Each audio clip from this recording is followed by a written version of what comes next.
Hello and welcome. I'm Lindsay Crane and these are my retro craft dreams. If you are a yarn crafter and you like reducing waste and saving money, the thrift store is a great place to source your yarn. And there's a really great way to make sure you can get enough yarn for an entire sweater. Buy a sweater! Now, there are some caveats to that, but today we're going to walk through the steps of thrifting a sweater and unraveling it to repurpose the yarn for our own uses. I have 3 sweaters to begin with. They're all manufactured, store-bought, actually damaged sweaters. So not only am I repurposing the yarn because it's decent yarn, I'm repurposing the yarn because otherwise these items would be destined for a landfill. It is going to take some work. I think it's a lot of fun, actually.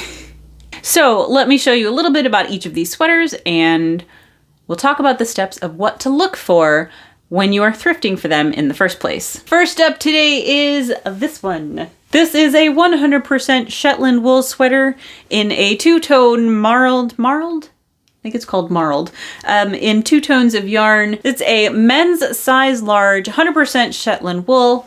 It's actually an American Eagle sweater. It is a lovely cable knit and I would normally feel bad frogging cables.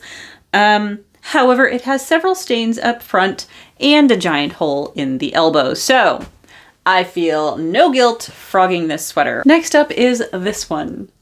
This is another 100% Shetland wool sweater from the Carlisle Kilmore collection, and this yarn is gorgeous. Now, it has a few holes in it.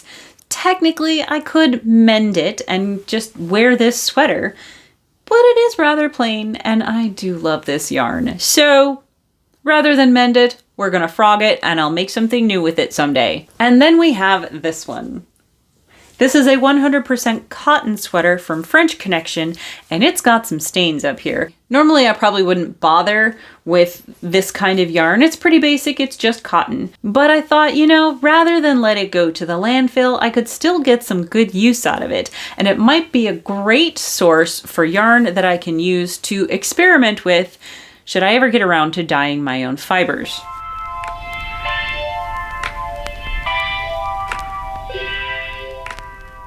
Let's get into step 1. Step 1 is actually the most crucial step in this entire process. And that step is check the seams. Before you walk out of the store with that sweater, before you even bother checking the fiber content, check the seams. You got it? Check the seams, because not every sweater is a good candidate for unraveling. So why do I say this? Well, there are a couple ways, of course, for manufacturers to produce sweaters. If the sweater has been serged, that means that the threads have been cut. And if you attempt to unravel that sweater, you are going to end up with lots of little tiny pieces. Now, if you wanted to, say, needlepoint with that yarn, that actually would work pretty well. You would have a bunch of pre-cut pieces, but I don't want to needlepoint with this yarn, I want to knit with it. Here we have an example so you can see the difference and know what to look for.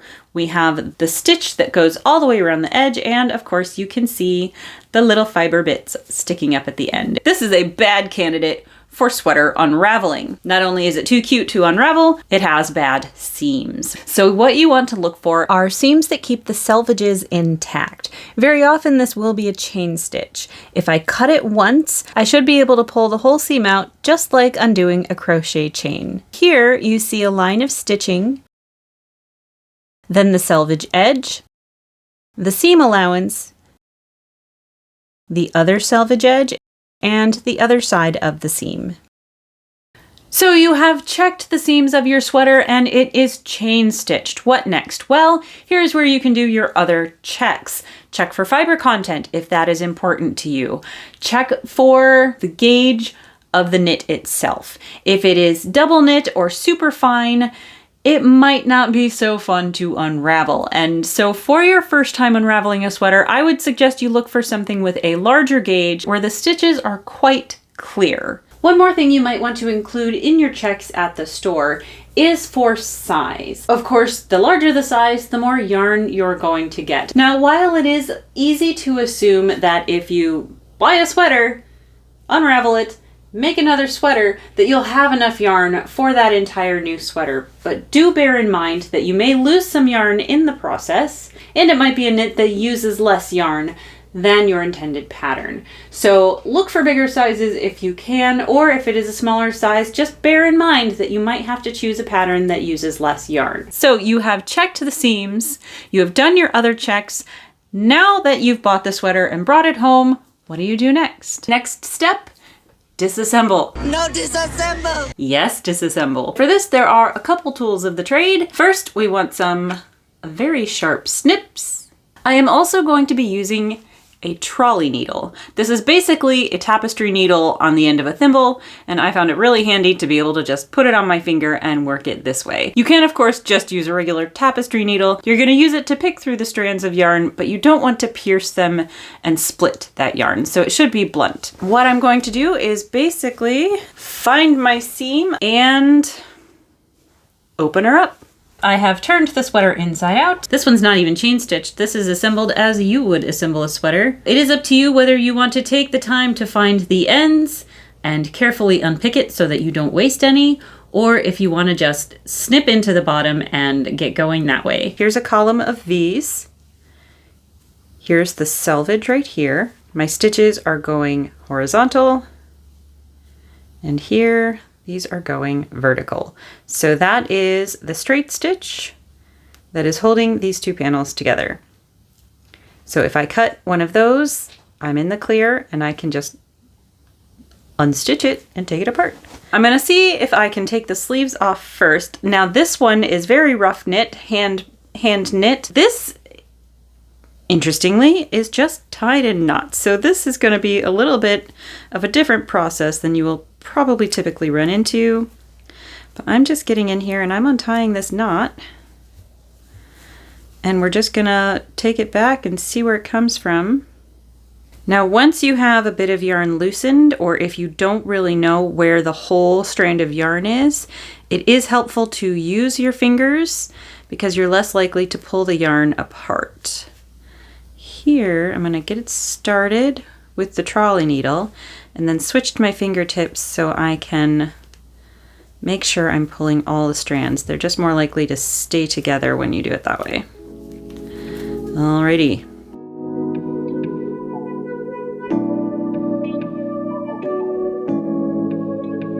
And now we are getting a better idea of what this yarn really looks like. We have 4 separate strands, 2 in each of 2 natural colors. So here is definitely part of our chain stitch that is, or not even a chain stitch, part of our straight stitch that is attaching the sleeve. I can't find the end of it, so I am going to have to snip it, I think.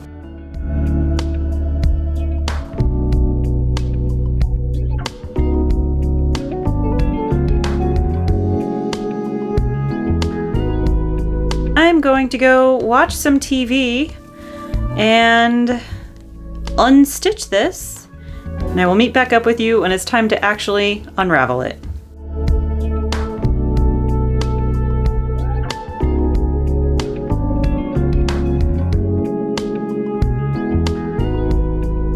I think we're ready.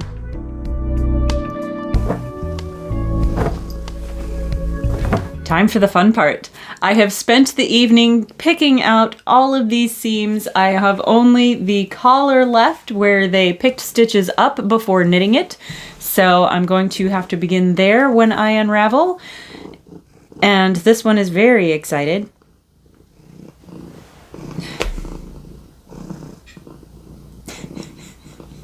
So, next step, the actual unraveling. If you can't beat them, join them. For this, you can use a tool, but you don't have to use a tool. I have one, so I will be using it for the majority of this step. And the tool you are looking for is a swift. Mine is an umbrella swift because it opens like an umbrella. But you don't have to use a swift if you don't have one or don't want to buy one. You can do the age-old, tried and true method of asking someone to stand there with their hands apart like this. You can use the back of a chair, or as a demonstration, I will do at least one bit of this yarn on a little waste can. So, without further ado, it's time to unravel. Except, he's gonna get way too excited by it, so, I'm gonna have to kick him out somehow. Yeah, Pixel, you can't stay.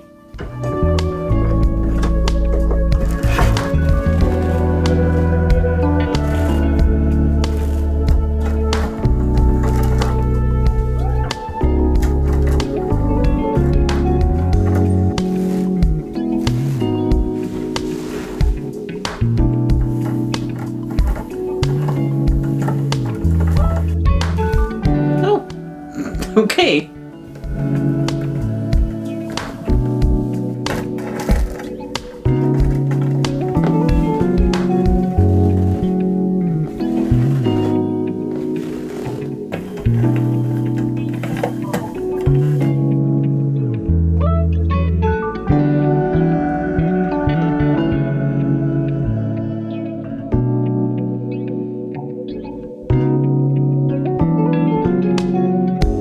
Just to see how this can go if you don't have a Swift, I'm going to use this waste can to wrap it. First of all, I'm gonna work upside down because of the way it's tapered. And then what I'm gonna do is take my ties and tape them on ahead of time so that I'm wrapping around the ties and all I have to do is lift it up.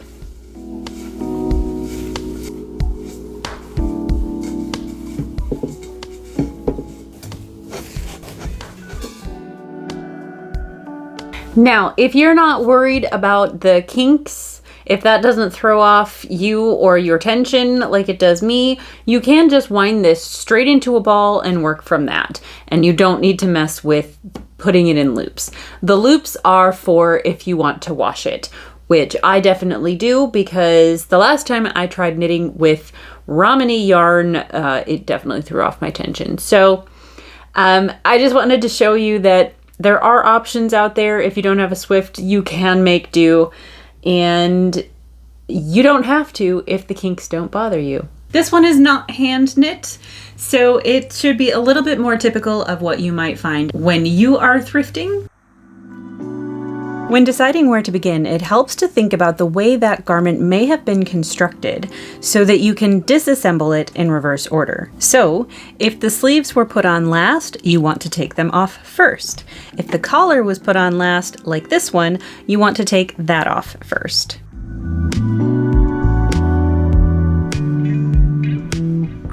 Got this little tail, presumably from the chain stitching. I can just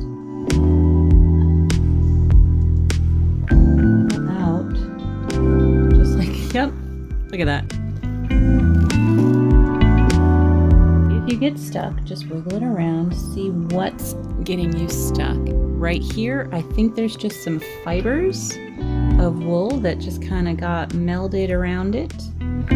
So I'm just gonna try and I can get those fibers unstuck. Oh, no, there we go. Now this one, oh, it does have the little chain end right here. Look at that. Tucked it all the way in. All right. Oh, we've got some elastic in here too, so I'm gonna have to watch out for that. Hi, buddy.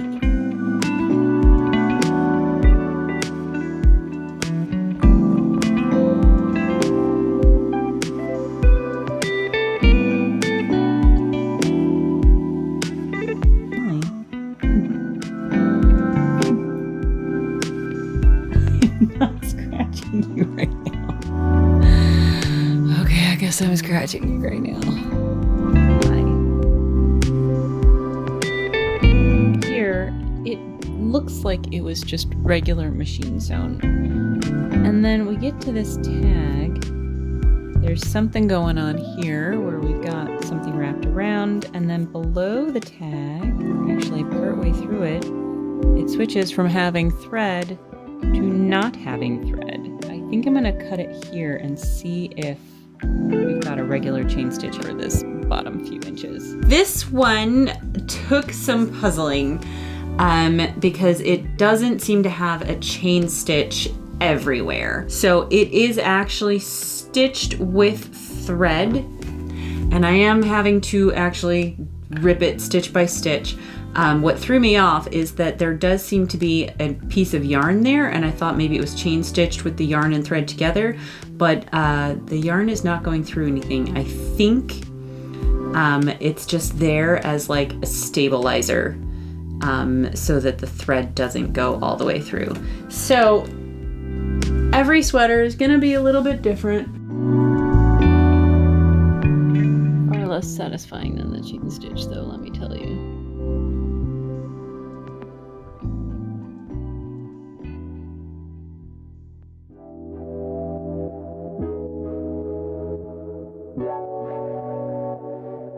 There's that cuff. If you get stuck trying to find a good place to cut the yarn, look for threads that cross over the seam. Pull this V off of that one.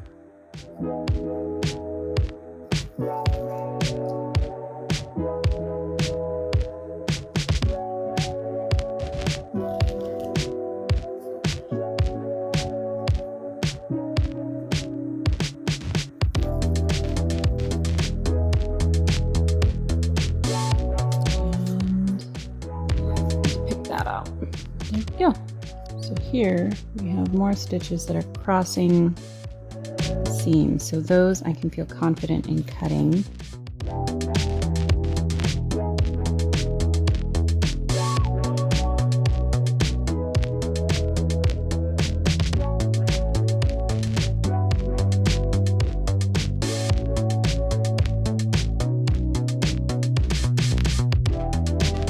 The cotton sweater was a little more as expected, constructed with regular chain stitches, but there were some sections that were reinforced with regular sewing thread. It was hard to spot at first, but I did realize it was a little shinier than the yarn, which helped me see where it was safe to cut. So I've got 2 strands going here all of a sudden, and they are alternating.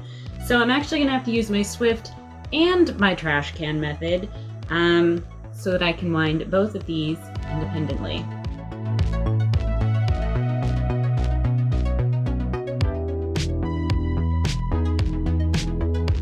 What complicated things was when I realized there were 2 strands of yarn alternating rows. So I had to pull one and then the other and back and forth and keep them separate. But still, it did come apart fairly easily as long as I was able to keep them in order.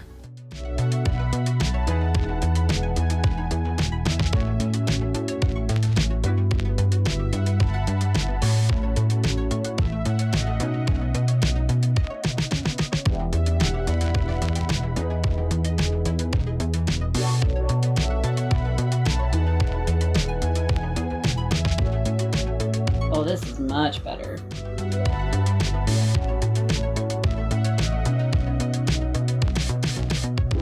Thank you, buddy.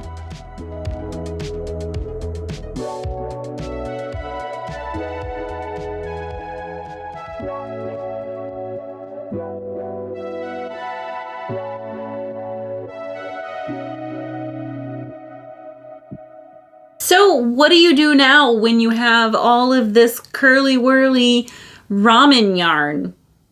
Well, if it doesn't mess up with your tension, you can just knit with it. And in that case, as I said, you don't have to put it in loops. You can put it straight into a ball. But if that messes with your tension and you don't like the curly-whirly ramen yarn, what do? You give it a bath. I mostly wash with baby shampoo. It's cheap and easy to come by and seems to do the job just fine.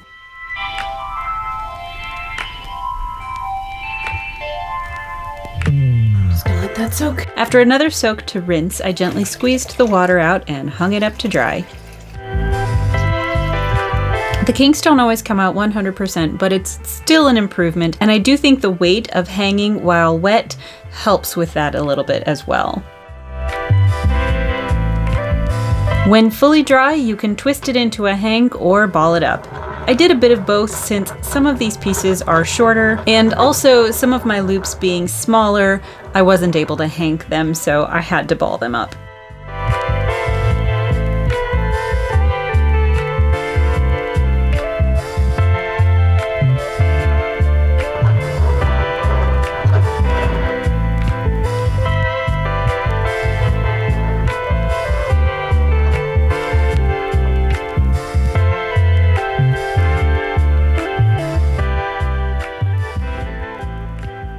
here is my yarn haul. I have only done about half of the cotton, but the 2 finished cakes are about 90 grams each, plus there's another 85 grams yet to be washed, and I still have the entire other half of the sweater. This pretty wool totals 417 grams, plus I have a whole lot of shorter strands coming to about 23 grams. I think I might hold this one double and look for an 80s waistcoat pattern. I think that would be really cute. And finally, the first yarn. This lightly processed wool totals 910 grams, plus there's another 158 grams in short or broken pieces. I think my plan for this yarn is that I want to separate the 2 colors and use it to learn to spin, and then I can reincorporate all of these broken pieces, and I can even use the lighter color when and if I get around to dyeing my own fibers. So that is it for today. Thank you so much for joining me. I hope you had some fun, learned something useful, and maybe look at sweaters a little bit differently when you are at the thrift store next time. Thanks for watching. Have a wonderful day, and I will see you next time. Bye. Duck, duck, duck, duck, goose. Will you get up? Please, sir, may I have some loot?